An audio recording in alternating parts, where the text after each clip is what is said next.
ইসলামের ইতিহাসে ঘোড়া শুধু বাহন নয়, ছিল শক্তি ও মর্যাদার প্রতীক। মহানবী সাল্লাল্লাহু আলাইহি সাল্লাম এর প্রিয় বাহনও ছিল ঘোড়া। সাহাবীরা ঘোড়ায় চড়ে দাওয়াত পৌঁছে দিতেন দূর দূরান্তে। অংশ নিয়েছেন বদর, উহুদ সহ বহু যুদ্ধে।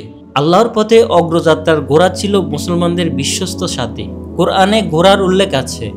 আল্লাহ এটাকে মানুষের জন্য সৌন্দর্য ও শক্তির নিদর্শন বলেছেন। নবী সাল্লাল্লাহু আলাইহি সাল্লাম এর বিশেষ কয়েকটি ঘোড়া ছিল, তাদের মধ্যে সাক্কুব এবং মুরতাস বিশেষভাবে বিখ্যাত। সাহাবীরা বদর, উহুদ, হুনাইন সহ বহু যুদ্ধে ঘোড়া চড়ে অংশ নিয়েছেন।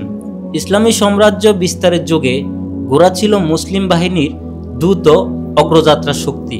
আরবের বেদুইনরা ঘোড়াকে শুধু বাহন নয়, পরিবারের অংশ মনে করতেন। ইসলামের দৌড় প্রতিযোগিতায় ঘোড়া বহন করা হতো এবং নবী সাল্লাল্লাহু আলাইহি সাল্লাম নিজেও মাঝে মধ্যে অংশ নিতেন। অনেক কবিতা, সাহিত্য এবং শিল্পকর্মে ঘোড়ার প্রশংসা করা হয়েছে। ইসলামের ইতিহাসে ঘোড়া মানেই শক্তি, সাহস আর মর্যাদা।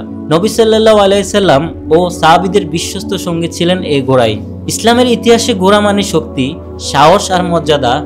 নবী সাল্লাল্লাহু আলাইহি সাল্লাম ও সাহাবীদের বিশ্বস্ত সঙ্গী ছিলেন এই ঘোড়াই।